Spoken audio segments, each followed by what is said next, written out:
Open the door. They had AR-15s or M16s. They were pointing at us. They told us, put your hands up in the air. Let us see your hands. They're drawing down on me, and they let the looters run rampant for over a week? Are you kidding me? I really thought they were going to kill me. I really did. They didn't care what your rights were. They were going to deny them. You're letting the thugs get away with everything, and you're coming to honest, good citizens and taking away their protection, and it is wrong. Wrong, wrong. But still, the order had been given for police and National Guard to go house to house, often with guns drawn, to evacuate residents and confiscate their firearms. No one will be able to be armed. We will take all weapons. It was a human drama with emotions and tensions running high. Patty Connie is still trying to recover physically and emotionally. They really did a number on me. From the day police forced her from her home. It was traumatic. All of a sudden, they were banging on the front door, the side door, and the back door. And they said, let us in. Patty tried to explain.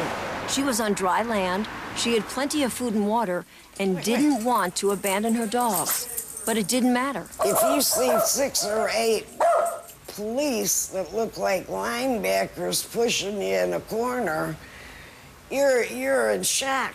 I'm saying, look at all my food. I got plenty of food. They kept pushing me back, and ended up like this. Then, Patty showed them a small revolver she was carefully holding in the palm of her hand. A camera crew was there to capture what unfolded next. I said, it's not even loaded. And I dropped it on the floor. You got a gun? Well, they punched me in the face. How could this happen in America? You're treated like a criminal, and you did nothing wrong. So your rights are really out the window. Richard Styron was in his friend's bass boat trying to salvage his gun collection before the looters stole it when they got stopped by a St. Tammany Parish Sheriff's boat. And we've had policemen tell us that that's what they wanted us to do, but not the sheriff in St. Tammany. They just wanted to confiscate them from us. We felt like criminals at the time when they come up to us with M16s or AR-15s, whatever it was, but there was 4 of them with rifles and holding on us. He said, be thankful we're taking your guns here. Why should I be thankful? Well, if they catch you with them on land, they're going to take you straight to jail. I felt like it was un-American and then we had been violated. They took something from you. They stole something from you. That's the only way to put it. They took something that they didn't have a right to take. You know, the more I think about it, the madder I get.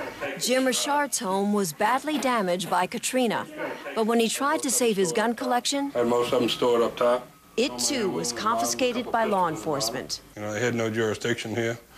You know, I'm a law-abiding citizen, protecting myself, you know, and property.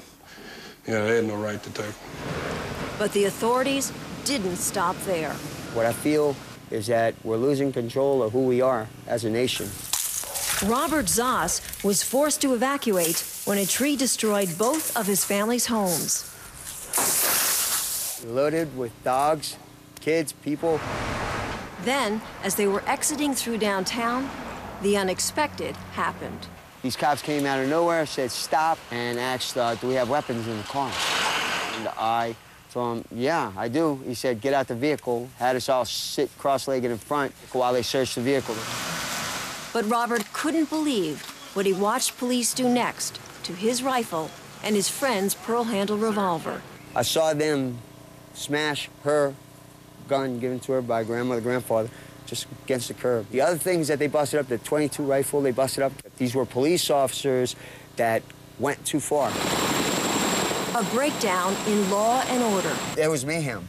New Orleans police did not have control of the city anymore. The safety net had snapped. Phone lines and cell towers were down. 911 wasn't answering the phone. Our police department wasn't answering the phone. You couldn't find a policeman. They had no police or military presence in this neighborhood whatsoever. It was just you and that constant feeling of hopelessness, of living in fear, knowing there was no easy way out. There was so much gunfire around here. At nighttime, you could smell it in your nose and taste it in your taste buds. The post-Katrina world turned right and wrong on its head.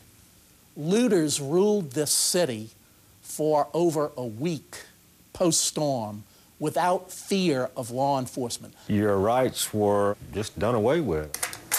Buell Teal, a commercial crabber, was asked by emergency personnel to help find a safe water route for a barge carrying supplies to get into New Orleans.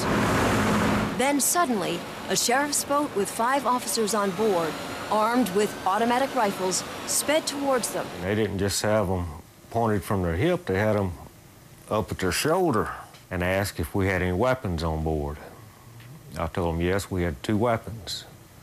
They said, get at the back of the boat with your hands in the air. We're coming aboard to search. Search and then seize Buell's firearms. And when Buell asked for a receipt, the officers flatly refused. You got a Second Amendment law on the books, and it's just total disregard for it. They violated my rights as far as search and seizure. They had no search warrant.